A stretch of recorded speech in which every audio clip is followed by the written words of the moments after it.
I'm Rebecca Chen. I'm 29 years old, and I'm a corporate lawyer who specializes in contracts and litigation. 4 days ago, my identical twin sister showed up at my downtown office building at 2 a.m., standing in the rain with a busted lip and a black eye that had swollen her face beyond recognition. When she whispered through broken teeth that her husband and his mother did this to her, I made a decision that would destroy a family and save a life. I switched places with my sister for 1 week, and what I discovered in that house made me understand that some people don't deserve mercy. They deserve justice. And I was about to become both judge and executioner. You need to understand something about identical twins. We're not just similar. We're mirrors of each other. Rachel and I came into this world holding hands, and for 29 years we've been each other's shadow. Same DNA, same voice, same way of tilting our heads when we're thinking. Our mother used to dress us differently just so she could tell us apart.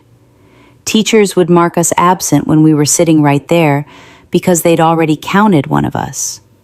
We could finish each other's sentences, feel each other's pain, know when something was wrong, even when we were miles apart. That's why, when I woke up at 1:47 a.m. 4 days ago, with this crushing feeling in my chest, like someone was squeezing my heart, I knew something had happened to Rachel. Before I tell you what I did, before I walk you through every moment of the hell I created for the people who hurt my sister, I need you to do something for me. Hit that subscribe button right now. Smash that like button, because this story needs to reach every person who's ever felt powerless, every person who's ever watched someone they love suffer. Drop a comment telling me what city you're watching from and what time it is where you are. I want to know how far this message travels. Because what I'm about to tell you might save someone's life. It might give someone the courage they need to fight back.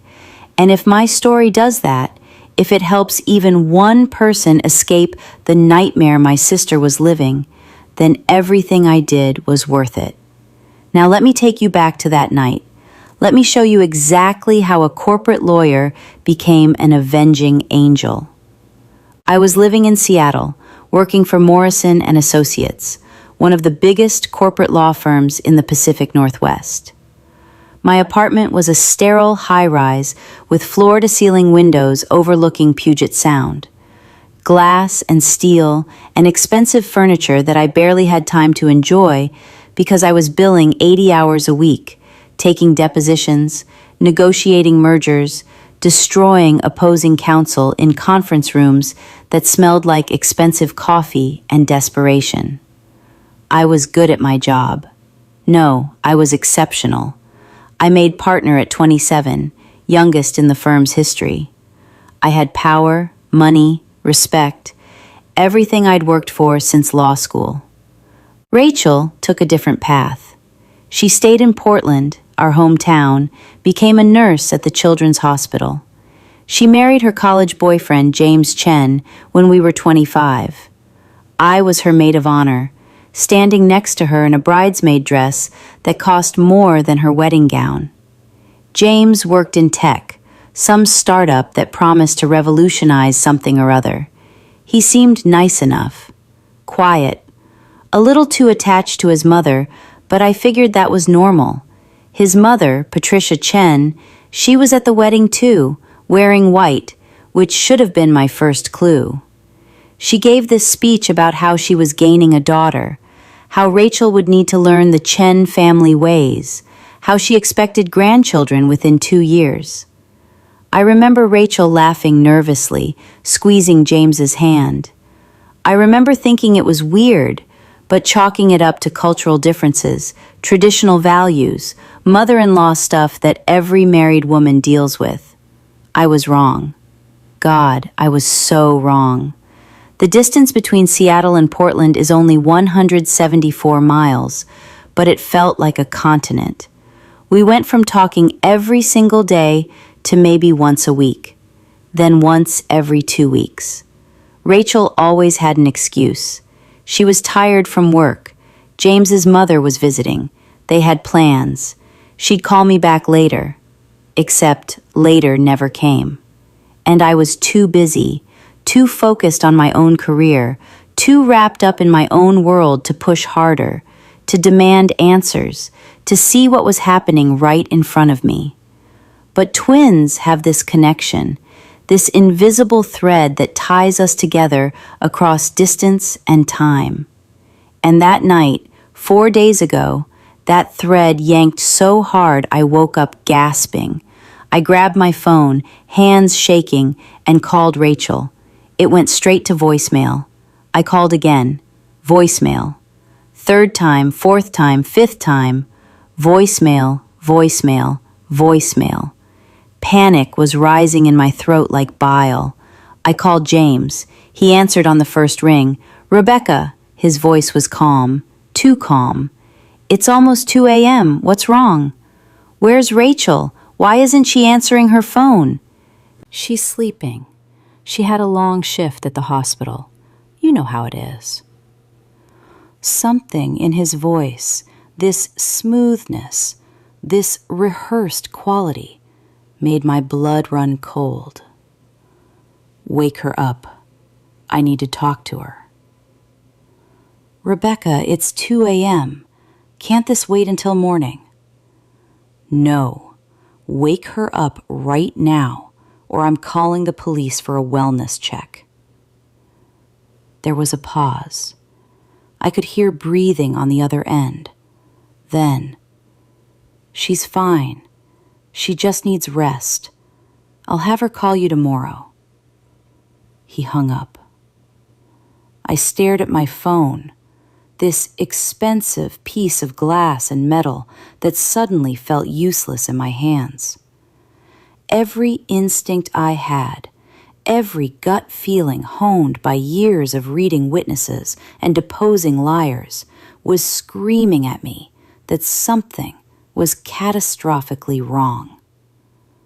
I got dressed, jeans, sweatshirt, sneakers. I grabbed my keys, my purse, my laptop bag. I was out the door and in my car before I'd even consciously decided to drive to Portland. The roads were empty at 2 a.m., just me and the occasional semi-truck hauling goods through the darkness. I drove 90 miles an hour the entire way, hands gripping the steering wheel so hard my knuckles went white. That crushing feeling in my chest, getting worse with every mile. I made it to Portland in under 2 hours. Rachel and James lived in a modest house in southeast Portland, a craftsman-style bungalow with a small front yard and a detached garage. I'd been there maybe 3 times since they bought it. The lights were off. I parked down the street and sat there, watching, waiting for I don't know what. A sign? Confirmation? Something to tell me I wasn't crazy. At 4:23 a.m., the front door opened. Rachel stepped out onto the porch. Even from half a block away, even in the darkness, I could see something was wrong with how she moved. Stiff, careful, like every step hurt. She was wearing a long coat, buttoned all the way up despite it being late spring. She had a hood pulled over her head. She walked to the curb, looked both ways like she was crossing a street, and then she just stood there. I got out of my car and walked toward her. The streetlight caught her face, and that's when I saw it. The black eye, the split lip, the way one side of her face was swollen like someone had used it as a punching bag. Rachel. She turned toward my voice and nearly collapsed. I ran to catch her, and when I put my arms around her, she whimpered. Actually whimpered, like a wounded animal. I pulled back the collar of her coat and saw them. Bruises. purple and yellow and green, covering her neck, her collarbone, disappearing down under her shirt. Handprints. Someone had grabbed her throat and squeezed. Who did this to you? She was crying now, silent tears streaming down her bruised face. Becca, you shouldn't be here. You need to leave. I'm not going anywhere. Who did this? Was it James? She nodded, barely, just the tiniest movement of her head. And his mother. His mother. Patricia Chen had put her hands on my sister. The rage that flooded through me in that moment was unlike anything I'd ever felt. It was white hot and all-consuming, and it made my vision go red around the edges. We're going to the police, right now. No! Rachel grabbed my arm, her fingers digging in with surprising strength. No police. You don't understand. James has connections. His family has money. His mother's brother is a judge. His cousin works for the DA's office. Last time I tried to report him, the officers who showed up were his fraternity brothers. They laughed. They told me I should be grateful to have a husband who cares enough to discipline me. Discipline me, Becca, like I'm a child, like I'm property. Last time? How long has this been going on? She looked away. 3 years, since we got married. It started small. Criticism, control, then escalated. His mother moved in after 6 months. She said it was temporary, just until she found her own place. That was almost 3 years ago. She's never leaving. She runs the house, makes all the decisions, tells James what to do, and he does it. And when I don't obey fast enough, when I question anything, they both. She couldn't finish. She didn't have to. 3 years. My sister had been living in hell for 3 years, and I hadn't known, hadn't seen, hadn't been there. Come on. I started walking her toward my car. You're leaving. Right now. We're going back to Seattle. We'll figure out the rest later. I can't. Becca, you don't understand. He'll find me. He tracks my phone. He has cameras in the house. He monitors my bank accounts. If I run, he'll hunt me down. He's told me 100 times what he'll do if I ever try to leave. He has a gun. He's shown it to me.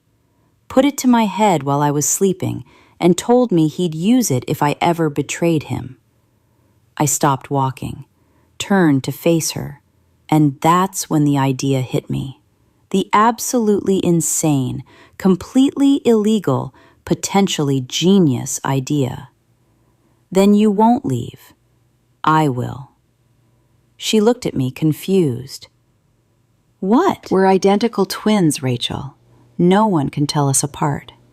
You go to Seattle, stay in my apartment, rest, heal, and I'll go into that house as you.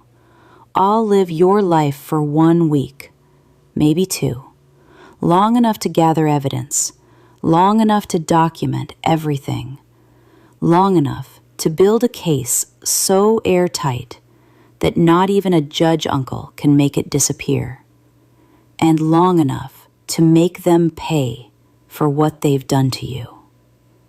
Becca, no. You don't know what they're like, what they're capable of. I smiled. It wasn't a nice smile. It was the smile I give opposing counsel right before I eviscerate their arguments in court. I'm a corporate lawyer, Rachel. I destroy people for a living. I take apart billion-dollar companies and find the weak points. I negotiate hostile takeovers.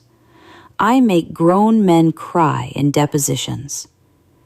Your husband is a middle management tech bro, and his mother is a narcissistic control freak. I've dealt with worse over breakfast. They'll hurt you. Let them try. We stood there in the pre-dawn darkness, two identical women with the same face, but very different scars. Rachel's were on the outside, purple and yellow maps of violence. Mine were buried deep, invisible, but just as real. Because watching someone you love suffer and doing nothing, being too busy, too distracted, too self-absorbed to see what's happening right in front of you, that creates scars too. And the only way to heal those scars was to make this right. 1 week, Rachel said finally. That's it. If it gets too dangerous, if they suspect anything, you leave immediately. Promise me. I promise. I was lying. We both knew it. Because I wasn't leaving until I'd burned that house down around them. Metaphorically speaking. Mostly. We went back to my car. Rachel gave me her phone, her keys, her wallet. She told me her passwords, her routines, everything I'd need to know to be her. James worked from home most days. Patricia never left the house. There was a home office in the basement that was James's domain, forbidden to Rachel. There was a locked cabinet in the master bedroom that contained God knows what. Rachel wasn't allowed to have friends over, wasn't allowed to go anywhere alone, wasn't allowed to make decisions without permission. She had to ask to use her own money, had to get approval for every purchase, had to account for every minute of her time. What about work, the hospital? I'm on medical leave. James told them I had a mental breakdown, that I needed time to rest and recover. He made me sign papers giving him medical power of attorney. He's been collecting my paychecks. Of course he had. Financial abuse, medical abuse, physical abuse, emotional abuse. James Chen was running a playbook that would have been impressive in its thoroughness if it wasn't so horrifying. What about your injuries? How do I explain these? Tell them I fell. That's what I always say. I fell down the stairs. I walked into a door. I'm clumsy. They'll believe it because they want to believe it. Because if they acknowledge what's really happening, they'd have to do something about it. And they won't. They never do.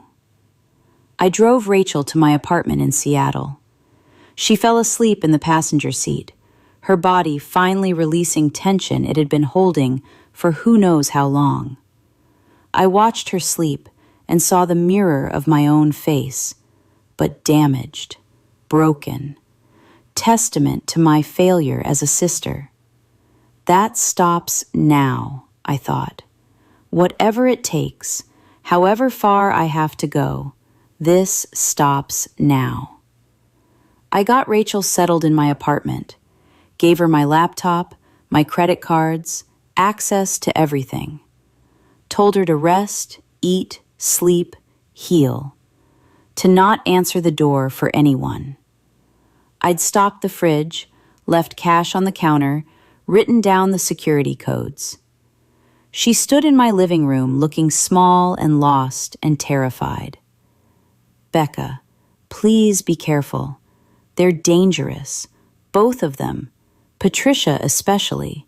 She's the one who really runs things. James just does what she says. She's the puppet master. I know. I hugged her, careful of her bruises. I love you. I'll call you every night from a burner phone. If you don't hear from me, if 24 hours pass without contact, you call the police. You call the FBI. You call every news station in the Pacific Northwest. You burn it all down. Understand?" She nodded. "I love you too. And Becca, thank you for seeing, for caring, for being willing to do this." I left before I could change my mind. The drive back to Portland felt longer than the drive up. Maybe because I was driving toward danger instead of away from it. Maybe because I was about to do something that could get me disbarred, arrested, killed. But I'd made a promise to myself in that pre-dawn darkness. My sister would never be hurt again. And I keep my promises. I parked down the street from the house at 7:30 a.m., used Rachel's keys to unlock the front door, stepped inside and let it close behind me with a soft click that sounded like a prison cell locking. The house was silent, still. I stood in the entryway, my heart pounding, every sense on high alert. The living room was to my left, decorated in beiges and whites, spotless, sterile. The kitchen straight ahead, stairs leading to the second floor on my right. Everything looked normal, like a real home, like a place where real people lived real lives. But I could feel it, the wrongness, the tension in the air, like the house itself was holding its breath. "Rachel, is that you?" Patricia's voice coming from upstairs. Sharp, demanding. I took a breath, let my shoulders slump, made myself smaller, became Rachel. "Yes, Mother Patricia, I'm home." "Where have you been? It's past 7:30. Breakfast should have been ready an hour ago." I walked toward the kitchen, following the script Rachel had given me. "I'm sorry. I went for a walk. I couldn't sleep." Patricia appeared at the top of the stairs. She was in her late 50s, thin, severe, wearing a designer tracksuit that probably cost more than Rachel's monthly salary. Her hair was pulled back in a tight bun. Her face was made up even though it was barely past dawn. She looked down at me with an expression I recognized from countless corporate boardrooms. Contempt. Disgust. The look powerful people give those they consider beneath them. A walk. At 7 a.m., without asking permission. She descended the stairs slowly, deliberately, each step measured. "You know the rules, Rachel. You know you're not supposed to leave without telling someone where you're going." James was worried sick. He was about to call the police and report you missing. "I'm sorry. Sorry doesn't make breakfast. Sorry doesn't fulfill your obligations to this family." She was close now, standing right in front of me, and I could smell her perfume, something expensive and cloying. "What am I going to do with you? You're so ungrateful, so selfish. My son works hard to provide for you. The least you can do is have his meals ready on time." I wanted to grab her by her designer tracksuit and slam her against the wall. Wanted to tell her exactly what I thought of her and her son and their pathetic little kingdom of abuse. But I couldn't. Not yet. So I did what Rachel would do. I looked at the floor and apologized again. "I'll make breakfast right now." "See that you do. And Rachel, no more morning walks. If you can't sleep, take the pills James gives you. That's what they're for." She swept past me into the living room, and I went into the kitchen, hands shaking with suppressed rage. The kitchen was pristine. Industrial-grade appliances that gleamed, granite countertops that looked like they'd never seen actual cooking. I opened the refrigerator and found it stocked like a high-end grocery store. Organic everything. No processed foods. Patricia's doing, I assumed. Control extended to every aspect of life, including what went into people's bodies. I made breakfast: egg white omelets, turkey bacon, fresh fruit, coffee. I plated it perfectly and brought it to the dining room, where Patricia sat reading something on her iPad. She didn't look up when I set the plate in front of her. Didn't say thank you. Just picked up her fork and started eating like I was a servant, invisible, not worth acknowledging. James is in his office. Take his breakfast down to him. And Rachel, knock before entering. You know he doesn't like to be disturbed when he's working. I took a plate and went downstairs. The basement had been finished, converted into a home office that was all dark wood and leather. Very masculine, very intimidating. I knocked on the door. Come in.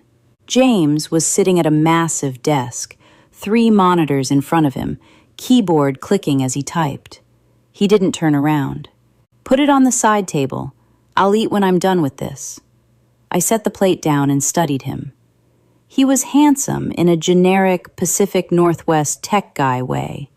Flannel shirt over a band t-shirt, expensive jeans, thick framed glasses, beard trimmed just so.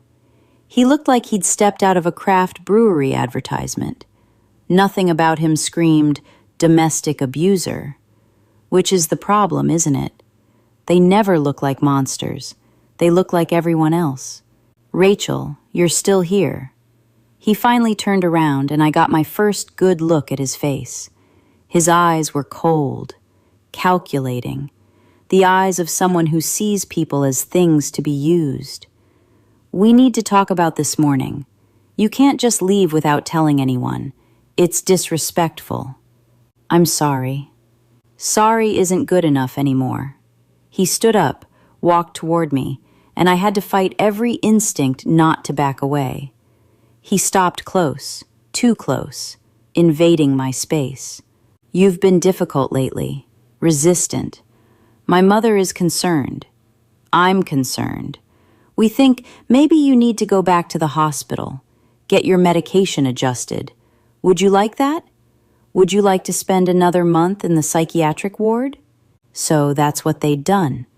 They'd had her institutionalized, labeled her as mentally ill, created a paper trail that would discredit anything she said. Brilliant. Evil, but brilliant. No, I'll be better, I promise. See that you are. He reached out and touched my face, his fingers tracing the bruises he'd put there. These are healing nicely. You really should be more careful. All these falls. People might think something else is going on. He was threatening me. No, threatening Rachel. Telling her that he knew she could tell people and no one would believe her. That he'd already painted her as mentally unstable, clumsy, unreliable. That he'd built his defense before she'd even thought to attack. I'll be more careful. Good girl. He patted my cheek, and it took everything in me not to break his fingers. Now, about tonight. My mother invited some of her friends over for dinner. You'll need to cook. Something impressive. Maybe that roast you do. And make sure the house is spotless. First impressions matter. Of course. I left the basement and went back upstairs. Patricia was in the living room now, talking on her phone in Mandarin. I don't speak Mandarin, but I didn't need to understand the words to get the tone. She was complaining about something, her voice sharp and irritated. She glanced at me as I passed and made a shooing gesture, like I was a dog she was dismissing. I went up to the second floor, to the bedroom Rachel shared with James. It was decorated like a hotel room. Impersonal. Beige walls, white bedding, no personal touches. I opened the closet and found Rachel's clothes, all neatly organized by color and type. I found her jewelry box, her shoes, her purses. Everything she owned was here, but none of it felt like her. It was like she'd been erased, replaced with a paper doll version that James and Patricia could dress up however they wanted. I found the locked cabinet Rachel had mentioned. It was a small wooden chest sitting on James's dresser. I tried the handle. Locked, as expected. I pulled a bobby pin from my hair and picked it. It took about 30 seconds. Inside were Rachel's documents. Her birth certificate, social security card, passport, medical records. Also, a handgun. A Glock 19. Loaded.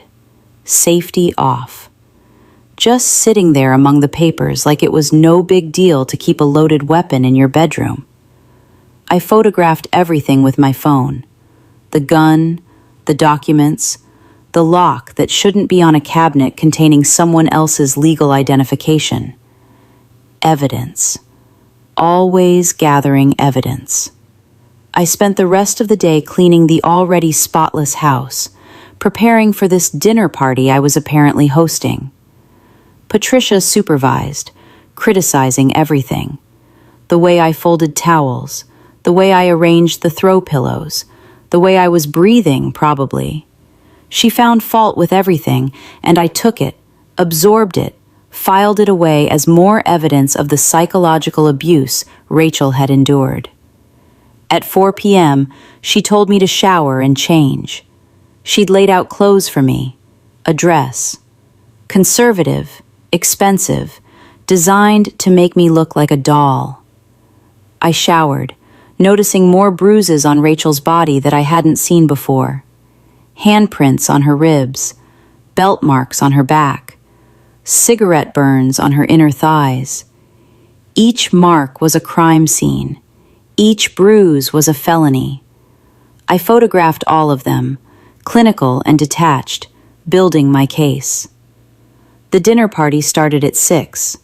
Patricia's friends arrived in designer clothes and expensive cars. They were all women in their 50s and 60s, wealthy, judgmental, the kind who lunched and gossiped and looked down on everyone not in their social circle. I served drinks, took coats, smiled and nodded as they talked about me like I wasn't there. "Patricia, your daughter-in-law is so quiet. Is she always like this?" "Rachel is shy, and she's had some health problems. Mental health, you understand. Very difficult." They nodded sympathetically, shooting me pitying looks. I served dinner, roast beef with all the trimmings, and they complimented Patricia on the meal. Not me. Patricia, like she'd cooked it, like I was just the help. After dinner, while I was cleaning up, I heard them in the living room. "You're so patient with her, Patricia. I don't know how you do it." "Well, she's family, and James loves her, though I can't imagine why. She's not what I would have chosen for my son, but you work with what you have. At least she's obedient. That's important in a wife." They laughed. Actually laughed about my sister's subjugation, about her abuse, like it was funny, like it was normal, like this was just how things should be. I finished cleaning and went upstairs, found James in the bedroom, getting ready for bed. He looked at me like I was a piece of furniture. "My mother says you did well tonight. Keep it up, and maybe we won't need to discuss the hospital again." He got into bed, turned off his light, expected me to join him. I stood there in the darkness, looking at this man who had beaten my sister. 6 held a gun to her head, institutionalized her to keep her quiet. Every instinct I had was screaming at me to leave, to run, to get as far away from this house as possible. But I'd made a promise.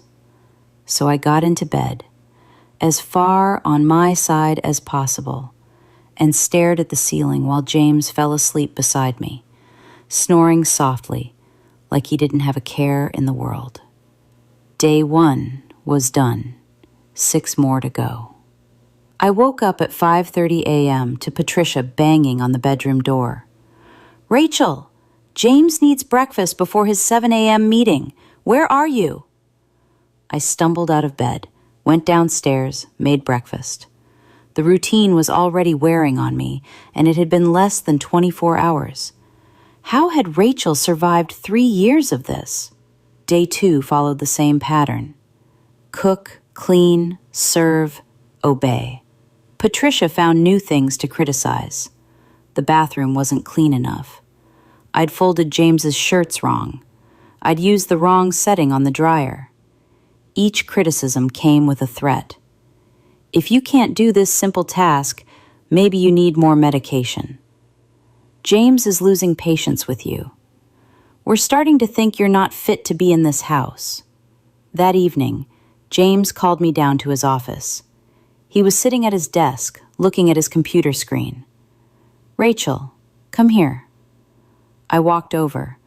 On the screen was my bank account. Rachel's bank account. He'd logged in using her information. I've been looking at your account. You've been spending money without asking permission. $47 at the grocery store. $23 at the pharmacy. What did you buy? Food. Your mother wanted specific ingredients for a recipe. And the pharmacy? Bandages and aspirin. Aspirin? Do you have a headache, Rachel? Sometimes. He reached out and grabbed my wrist. Not hard enough to leave a mark, but firm, controlling. When you have a headache, you tell me. I'll decide if you need aspirin. I'll decide what medicine you take. Do you understand? Your health is my responsibility. I understand. Good. He pulled me closer. Strip. What? You heard me. Strip. I want to check your body. Make sure you're not hiding any new injuries, any evidence that you've been hurting yourself again. This was it. This was the moment where my cover could be blown, because Rachel's body was covered in bruises he'd put there, and if I showed him, he'd know they were healing wrong, healing faster than they should because they were days older than he thought. James, please. Now, Rachel, or I'll assume you're hiding something, and you know what happens when you hide things from me. I had no choice. I turned my back to him and started to undress, slowly, buying time. I could feel his eyes on me, feel the power dynamic, the control he wielded. This wasn't about checking for injuries. This was about humiliation, about reminding me of my place. I let the dress fall, stood there in my underwear, bruises on display, held my breath. Turn around. I turned, faced him. He studied me like I was a piece of meat he was considering purchasing. The bruises are healing well. No new ones. Good. You're being more careful. He leaned back in his chair. Get dressed. And Rachel, this is for your own good. You understand that, don't you? Everything we do is because we care about you. I got dressed with shaking hands and left the basement. Went to the bathroom and locked the door. Sat on the edge of the bathtub and took deep breaths, trying not to vomit. This was only day 2. I had 5 more days of this, maybe more. That night, I used the burner phone I'd hidden in the garage to call Rachel. Becca, are you okay? I'm fine. How are you? I'm scared. I keep thinking they're going to find me, that James is going to show up at your door. He won't. I've got this under control. What have they done? What's happened? I told her about Patricia's friends, about the locked cabinet with her documents, about James stripping me down to check for injuries. I could hear her crying on the other end of the line. I'm so sorry. I'm so sorry you're going through this. You should leave. Please, Becca, just leave. Not yet. I need more. I need evidence that's so overwhelming, so undeniable, that no judge uncle or DA cousin can make it disappear. Give me 3 more days. Can you do that? 3 more days. But Becca, if anything happens, if they hurt you, they won't, I promise. I hung up and went back inside. James was waiting in the bedroom. Who were you talking to? My heart stopped. What? I heard you on the phone. Who were you talking to? I was just checking voicemail from the hospital. They wanted to know when I'm coming back to work. He studied me, those cold, calculating eyes, trying to decide if I was telling the truth. You're not going back to work. We've discussed this. You're too unstable. The hospital agreed to let you go on permanent disability. But I love my job. Your job is here, taking care of this house, taking care of me. That's what wives do, Rachel. Or have you forgotten? No, I remember. Good. Now come to bed. I'm tired. Day 3 was when things escalated. I was in the kitchen making lunch when Patricia came in. She was holding a piece of paper. Rachel, what is this? It was a receipt from a coffee shop, dated yesterday. But I hadn't left the house yesterday, which meant this wasn't Rachel's receipt, which meant Patricia was setting me up. I don't know. You don't know? This is from your purse. $6.50 for a latte and a muffin. When did you buy this?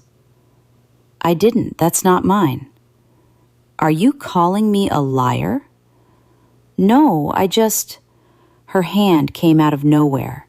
She slapped me across the face, hard enough to make my ears ring. I stumbled back against the counter. Don't you dare contradict me. I found this in your purse, which means you left the house without permission, which means you lied. And we don't tolerate liars in this family. She hit me again, then again, open-handed slaps that stung and burned. I could have stopped her, could have grabbed her wrist and twisted until she dropped, could have put her on the floor in 2 seconds flat. But I didn't, because this was evidence. This was proof. So I took it. Let her hit me. Let her exercise her power. James, she called out. James, come here. He appeared in the kitchen doorway. What's wrong, Mother? Your wife left the house yesterday without permission, and she lied about it. Show him the receipt. Patricia handed him the paper. He looked at it, then at me. His face was calm, eerily calm. Rachel, is this true? No, I didn't leave the house. That receipt isn't mine. My mother doesn't lie, which means you do. He grabbed my arm, the same one Patricia had been hitting. You're becoming a problem again. We thought the medication was helping. Clearly, it's not enough. He dragged me toward the basement. I could have fought back, could have used every self-defense technique I'd learned in the corporate world, every trick I'd picked up from years of boxing and kickboxing. But I didn't, because I needed to see where this was going, needed to experience what Rachel had experienced. He pulled me down the stairs and shoved me into his office, locked the door behind us. Sit. I sat in the chair across from his desk. He walked around, opened a drawer, pulled out a pill bottle. Open your mouth. James, please. I said, open your mouth. I opened it. He put 2 pills on my tongue, then held a glass of water to my lips. Swallow. I pretended to swallow, tucked the pills under my tongue, faked drinking the water. He watched me closely. Show me. I opened my mouth, lifted my tongue slightly, showing him empty space. The pills were hidden in my cheek. He seemed satisfied. Good. Now, you're going to sit here until those take effect. Then we're going to have a discussion about honesty, about obedience, about what happens when you disappoint us." He left the room, locked the door from the outside. I heard his footsteps going back upstairs. I spit the pills into my hand and looked at them, white, unmarked. I photographed them, then wrapped them in tissue and put them in my pocket. I'd have them analyzed later, find out exactly what he'd been drugging my sister with. I was locked in that office for 3 hours. 3 hours of sitting in the dark, listening to the house above me, planning my next move. Because this wasn't just about gathering evidence anymore. This was about survival. James and Patricia were escalating. They sensed something was off. Maybe I wasn't being Rachel enough. Maybe I'd made some small mistake that triggered their suspicions. Whatever it was, they were watching me more closely, testing me. When James finally unlocked the door, it was late afternoon. He looked disappointed. "You should be unconscious by now. Those were double the usual dose." He studied me. "You didn't swallow them, did you?" "I did, I swear." "Show me your mouth. Lift your tongue. Open wide." I did. There was nothing to find. He looked frustrated. "You're building up a tolerance. That's not good. We'll have to increase the dosage again." He grabbed my chin, forcing me to look at him. "You're making this so much harder than it needs to be, Rachel. Why can't you just be good? Why can't you just do what you're told?" "I'm trying." "Try harder." He released me. "Go upstairs. Make dinner. My mother has invited more people over tonight. And Rachel, if you embarrass us again, there will be consequences."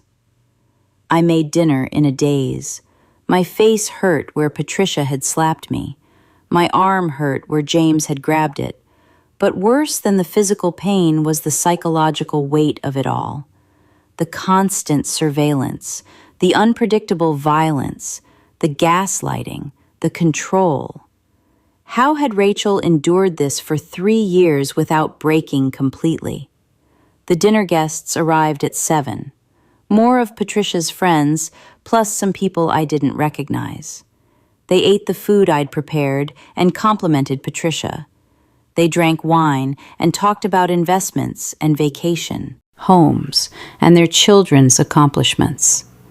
I served and cleared and stayed silent. After dinner, while I was loading the dishwasher, I felt someone behind me. I turned to find one of the male guests, a man in his 60s, with silver hair and expensive suit. "You must be Rachel. Patricia has told us so much about you." "Hello. I'm Judge Morrison. I'm Patricia's brother." He smiled, but it didn't reach his eyes. "I hear you've been having some difficulties. Mental health issues. That must be very challenging for James and Patricia." This was him, the judge uncle, the one who'd helped James bury any reports Rachel had tried to make. "I'm doing better." "That's good to hear. You know, James is such a good man, so patient with you. You're very lucky to have found someone willing to stand by you despite your problems." He moved closer. "I hope you appreciate everything they do for you.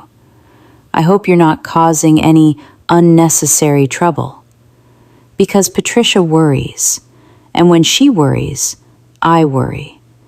And I have a lot of friends in law enforcement, in social services, friends who could make life very difficult for someone who was causing problems for my family. Do you understand what I'm saying?" He was threatening me, openly, warning me that if I stepped out of line, he'd use his power to crush me. "I understand." "Good girl. Now, why don't you make us some coffee? Decaf for me, regular for the others. I made coffee, served it with shaking hands, watched as Judge Morrison smiled at his sister and toasted to family, to loyalty, to keeping problems in-house where they belonged.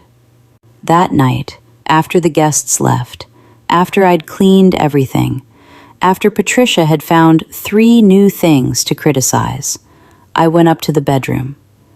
James was already there, waiting. "Come here." I walked over. He grabbed me and pulled me down onto the bed, started kissing my neck. His hands were on me, pulling at my clothes. "James, no, please. You're my wife. This is your duty." I pushed him away, hard, used more strength than Rachel would have used. He fell back against the headboard, surprise on his face. "What the hell?" I said no. He stared at me, really looked at me, and I saw it.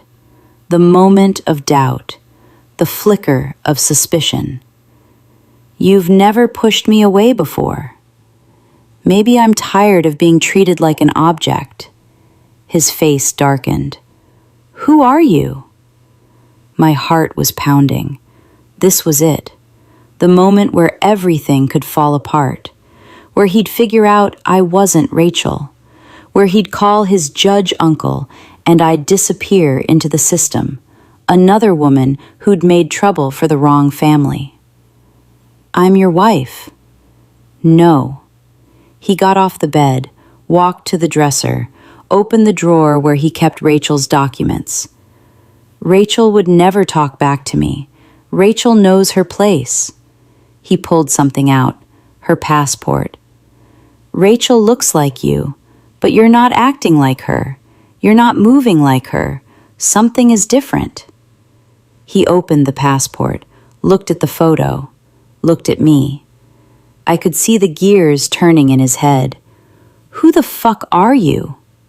I stood up, dropped the scared wife act, let him see the real me, the lawyer, the fighter, the woman who'd been playing a role for 3 days and was done pretending. "I'm her sister, Rebecca, and you're going to wish you'd never touched her." His eyes went wide, then narrow. He reached for the locked cabinet on his dresser, the one with the gun. But I was faster. I'd been expecting this. I grabbed the lamp from the bedside table and threw it at him. It hit him in the shoulder. He stumbled. I ran, out of the bedroom, down the stairs. Patricia was in the living room. She looked up, startled. "What's going on? James, what's all that noise?" James appeared at the top of the stairs. He had the gun, actually had it in his hand, pointing it at me. "She's not Rachel. She's been lying to us, playing us." Patricia's face went from confused to furious in an instant. "What?" "I'm Rebecca, Rachel's twin, and I've been documenting everything, every instance of abuse, every threat, every illegal action. I have photographs, recordings, video. I have enough evidence to put both of you in prison for the next 20 years. James started down the stairs, gun still pointed at me. "Give me your phone." "No." "Give me your fucking phone or I'll shoot you right here and claim it was self-defense. You broke into our home. You impersonated my wife.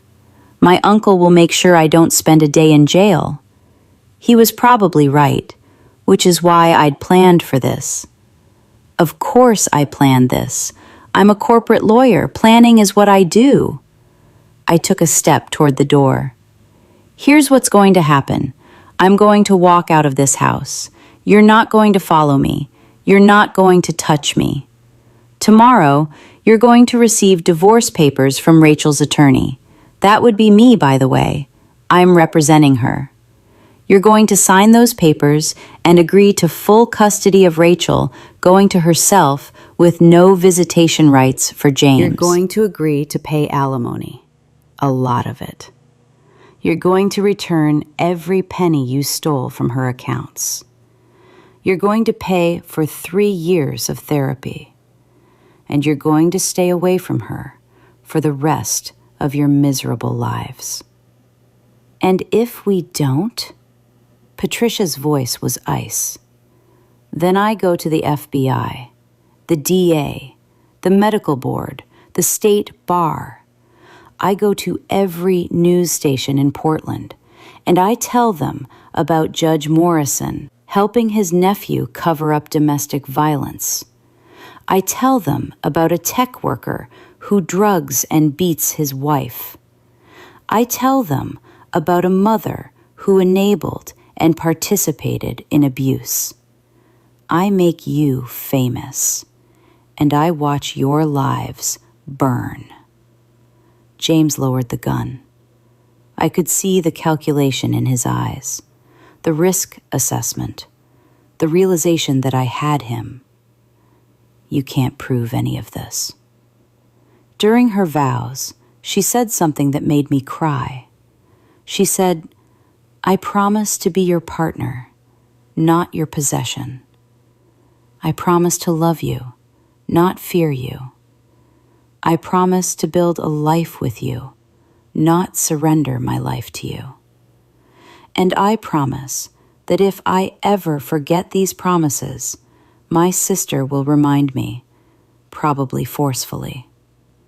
Everyone laughed, but Rachel and I locked eyes, and we both knew what she meant. She was never going back to that life, never going back to that fear. Because she knew that if anyone ever tried to hurt her again, they'd have to go through me first. And I'm very, very good at destroying people who hurt the ones I love. If you're watching this and you're in a situation like Rachel was in, please hear me. You deserve better. You deserve safety. You deserve to exist without fear. You deserve to make your own decisions about your own life. I know it seems impossible. I know he's told you that you're nothing without him, that no one else would want you, that you're crazy, broken, worthless. I know he's isolated you from everyone who loves you. I know he's taken your money, your phone, your independence. I know he's threatened to hurt you if you leave, threatened to take your children, threatened to ruin your life. But here's what he hasn't told you. You're stronger than he thinks, braver than he claims, smarter than he wants you to believe. And you're not alone. There are people who will help. Domestic violence hotlines, shelters, legal aid organizations, therapists who specialize in trauma, lawyers who will take your case pro bono, police officers who will believe you, judges who will protect you. The system isn't perfect. It failed Rachel for 3 years, but it's there. And with the right support, with the right evidence, with the right determination, you can use it. You can escape. Document everything. Take photos of every injury. Save every threatening text. Record conversations if your state allows single-party consent. Build your evidence quietly, carefully, the way I did. And when you're ready, when you have a plan and support and somewhere safe to go, leave. It won't be easy. Leaving is the most dangerous time. He'll escalate. He'll try to pull you back. He'll use every manipulation tactic he has. He'll cry and beg and promise to change. Then he'll threaten and intimidate and promise to destroy you. Both are lies. Both are control tactics. But if you can survive the leaving, if you can get past that initial danger period, you can build a new life. Rachel did, and so can you. For those watching who aren't in abusive relationships, pay attention to the people around you. Your sister, your daughter, your friend, your coworker. Look for the signs. Unexplained injuries, weight loss, anxiety, canceling plans last minute, isolation from friends and family, a partner who's controlling, possessive, jealous. Don't ignore the signs. Don't tell yourself it's not your business. Ask them directly. Create a safe space for them to tell the truth. And when they do, believe them. Don't judge. Don't ask why they don't just leave. Just offer support and resources and help them create a safety plan. And if you're in a position to do more, if you have resources or connections or skills that could help, use them. The system needs all of us. Lawyers to take cases, doctors to document injuries, social workers to provide counseling, friends and family to offer shelter and support. We can't rely on the system alone because the system is broken. So we have to be the safety net. We have to be willing to do what needs to be done to protect the vulnerable. I impersonated my sister for 3 days, infiltrated her abuser's home, gathered evidence that put him in prison. Some people call that vigilante justice. I call it love. Because at the end of the day, love isn't just a feeling. It's an action. It's a choice. It's deciding that your sister's safety is more important than following rules, that her life is more important than your comfort, that her freedom is worth any risk. I chose love. I chose Rachel, and I'd make the same choice again tomorrow. My name is Rebecca Chen. I'm 29 years old. I'm a corporate lawyer who destroyed her sister's abuser and doesn't regret a single moment of it. If this story resonated with you, if it made you angry or sad or determined or hopeful, hit that subscribe button. Share this video. Let's build a community of people who refuse to stay silent about domestic violence, who refuse to let abusers win, who are willing to fight for the vulnerable. Drop a comment telling me where you're watching from. Tell me your time. Tell me if this story helped you see something you'd been missing. Tell me if you know someone who needs to hear this. Because silence is what abusers count on. Silence is what lets them continue. Silence is what kills. So let's make noise. Let's tell our stories. Let's expose the systems that fail victims. Let's celebrate the survivors. Let's remember the ones we lost. And let's commit to doing better, to being better, to creating a world where people like James and Patricia can't operate in darkness anymore. Rachel is free now. She's happy. She's healing. She's married to someone who deserves her. And every single day, she's proof that survival is possible, that escape is possible, that justice, even imperfect justice, is possible. Thank you for watching. Thank you for caring. Thank you for being part of the solution. And if you're trapped right now, if you're living in fear, if you're wondering if anyone sees you, I see you. We see you. And we're here to help. You deserve better. You deserve freedom. You deserve life. Don't give up. We're fighting for you. This is Rebecca Chen, signing off.